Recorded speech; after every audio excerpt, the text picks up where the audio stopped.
Hello and a very warm welcome to Engineered Unicorns, fantastic books for a magical lifestyle. My name is SandyJ and you are listening to Campus Radio Karlsruhe. Now, for this episode in June 2021, Pride Month, we have the following itinerary for you. We have an update, followed by the book recommendations. So let's start with the update.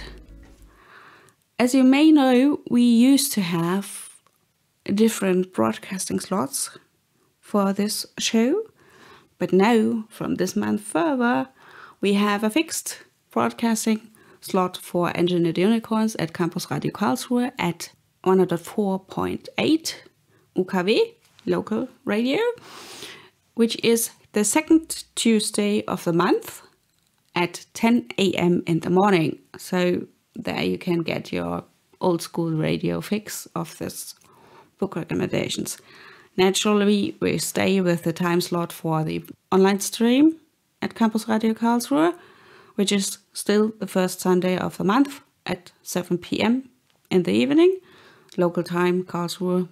And we drop the episode on the podcasting platforms on the Monday around noon. And from this month on, we do have a fixed broadcasting slot. I'm very excited about it. Also, I'm excited about the fact that Karlsruhe Library System has now a lot more fantasy books on their Libby account. So if you have a Karlsruhe City Library card, you can download the Libby app by Overdrive for free, and then you can check out books. They do have English, French and Spanish literature for you. And in their English part of the Libby app for them, you can check out now a lot more fantasy books, because they started out with not that much fantasy and I was a bit sad about it.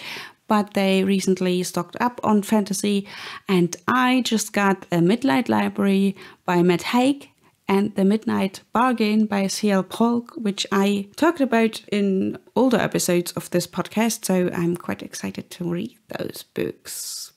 They also now have Brandon Sanderson books, those really, really big books, so that's probably easier to read now, because Sanderson has a thing for writing very big books. We're talking 1,000 pages or something like that. It's probably easier to hold your phone or your tablet. So if you like reading ebooks on your phone or on your tablet, Libby is a thing to go. And Karlsruhe Library System has now a lot more to offer if you like fantasy. So I'm really happy about that, especially since I wanted to read those two books. Shout out to Karlsruhe City Library. Then, concerning reading, I finished 8 books in May. Some of them were mangas, of course. And currently I'm preferring ebooks over audiobooks, so that switched around pretty fast. In other news, after 1 year of following Umijanta and other roller skaters on Instagram and YouTube, I decided that I need to get roller skates and that I need to relearn it. I used to have strap-on roller skates in the 80s. Yes, I'm that old. And I did have inline skates in the 90s. I used to have a skateboard in the noughties. Never was really good at any of those. I think roller skating was okay in the 80s, though I don't really remember it. Karlsruhe has a very good infrastructure where you can really roll around Karlsruhe, so I'm quite excited for it. And I had to get those roller skates, which was quite hard during the shutdown that we had in Germany, because for one thing, there aren't that much stores that offer roller skates. I had to order them online. The measurement wasn't easy, so I ended up ordering 3 different pairs over several weeks, and only the last one fitted, because over the last year my shoe sizing went up, and I got Kaya skates and they often run a number small. So I wasn't sure what was my normal size. Even there are sizing guides.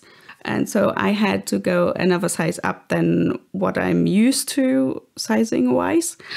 I used to be a 38, European 38, and my shoe size is now a 39.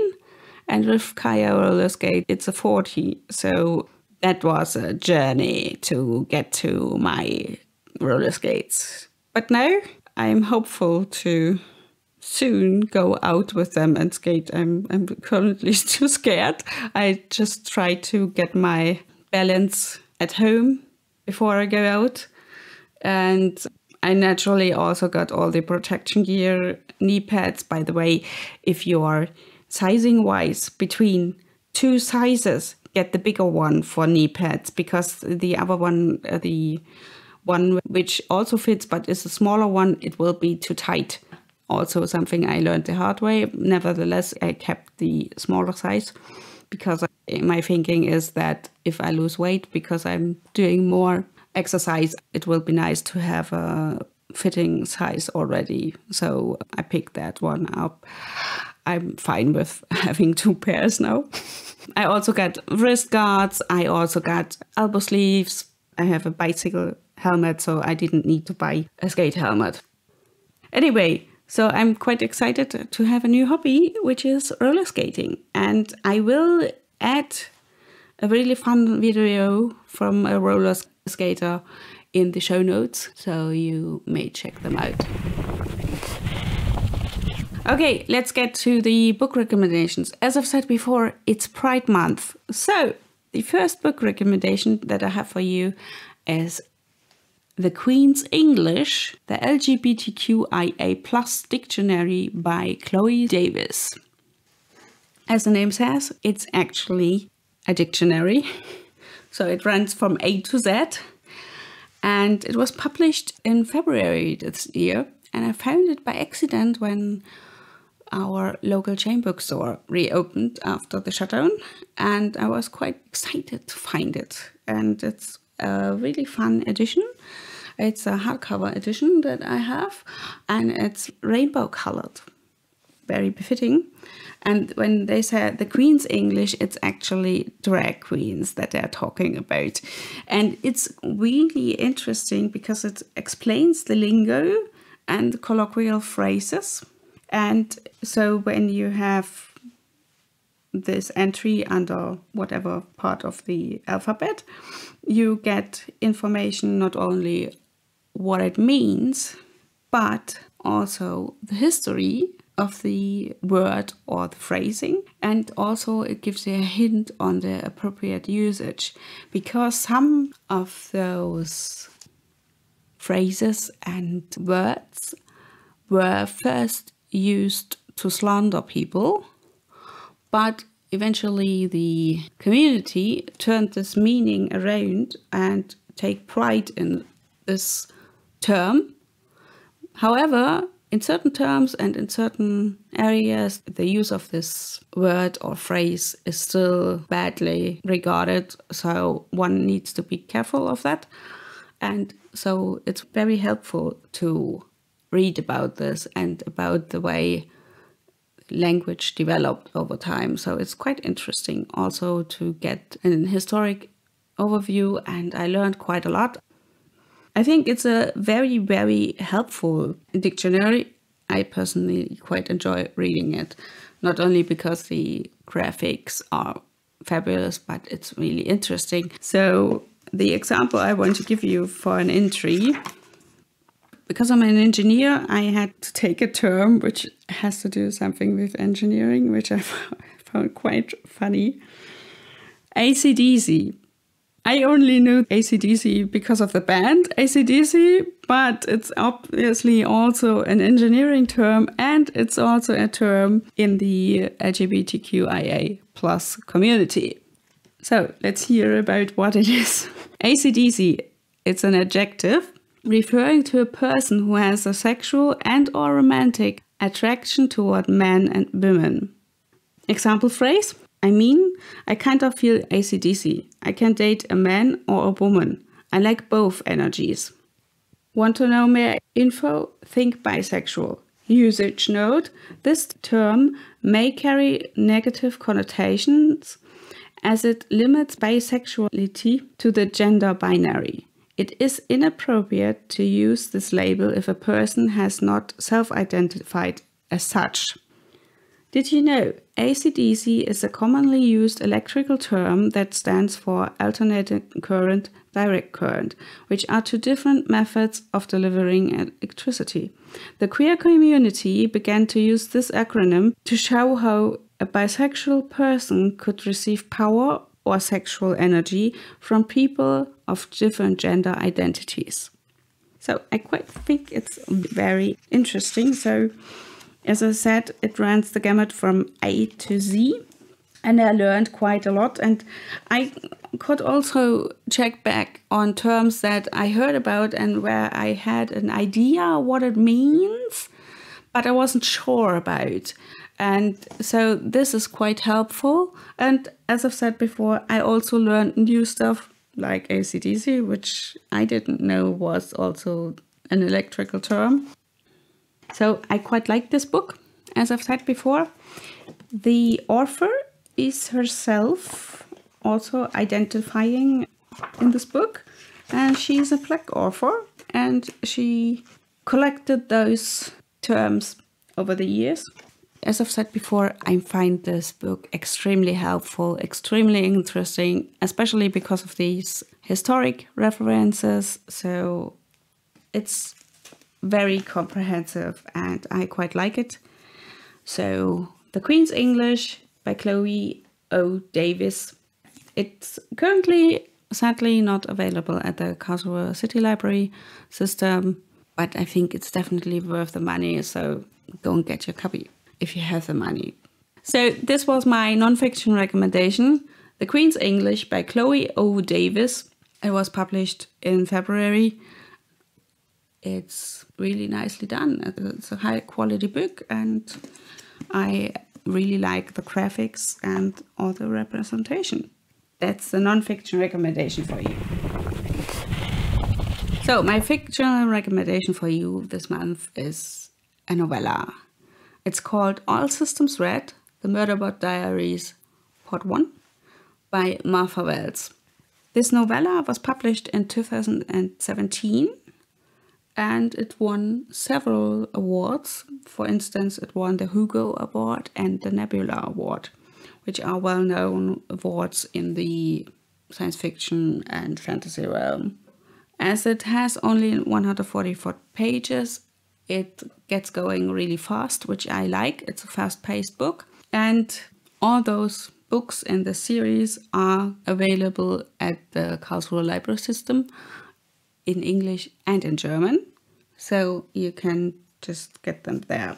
So what are they about, the Murderbot Diaries? I mean, it sounds really, really special because we talk about a murderbot. Now, the Murderbot narrates this series itself. It's gender neutral. Murderbot is a security unit. You could think, if you know Star Trek, The Next Generation, you know Data, you can think a bit of it like that. It's an android and it's stationed with an exploration team on a planet that's surveyed by this team. And it's a security unit, so it's charged with keeping the members of this team safe. And the members of this team are humans, from what I gather, from different planets around this galaxy. So the thing about Murderbot is, it's not the real name of it. It gave this name, this moniker itself, because this Murderbot, this security unit, hacked its own government module. So it's mainly independent. And it has a thing for soap operas and entertainment feeds. So it likes to watch TV, so to speak, or whatever it is that in the future you see there. And it likes to just watch this. And because it has hacked its government module, it needs to act in a way that normal SEC units would do and still make sure that the persons in this team are safe, and they are exploring a certain space on this planet, and something happens there. And they find out that their information package had some information cut out, and so they try to figure out what happened. And this leads to the actions and to this, what happens in this story. I can't tell you really more because then I would spoil the story for you, but I can tell you it's quite interesting the way the Murderbot reacts to the stuff and how the survey team reacts to the Murderbot. And it's very important to think about that the Murderbot is quite independent and doesn't follow the rules of the governor module, because this is integral part of the story. I quite enjoyed this book, so that's why I got the other books from the library. I was quite surprised that they do have the novellas as single books in English. I actually really like Murderbot in itself. It's a fascinating character, and I'm not the only one. And there are a lot of people who read this and say they are surprised how much they like Murderbot. So it's an interesting kind of view on the humanity and our relationship with our systems that we build. So especially when you think about where AI, artificial intelligence, is moving and how this will influence our interaction with those artificial systems. So it's quite interesting to read this from this point of view. And besides that, it's just good fun. I mean, if you have there more or less a computer who likes to watch entertainment, it's quite funny, and I quite liked it. So my recommendations for you are The Queen's English, the LGBTQIA+ dictionary by Chloe O. Davis, and All Systems Read, The Murderbot Diaries by Martha Wells. Those are my book recommendations this month for you. As for new releases this month, there is just one that I'm really interested in, and that's The Tanglewood Palace by Marjorie M. Liu, who will publish this book on June 15th. And the cover is extremely interesting. It's a drawing. It makes sense because the author, Marjorie M. Liu, teaches comic book writing at the MIT. I would never have guessed that there's a class on comic book writing at the MIT. So interesting, don't you think? This is it for this episode. As always, music is by Erwin Schmidt. You will find the show notes at Campus Radio Karlsruhe or your podcast app, whatever you use. And on the website you will also find a list of all Engineered Unicorns book recommendations soon. I hope you enjoyed this episode. I hope I could give you some good book recommendations. I hope you use your library card, and hear you soon.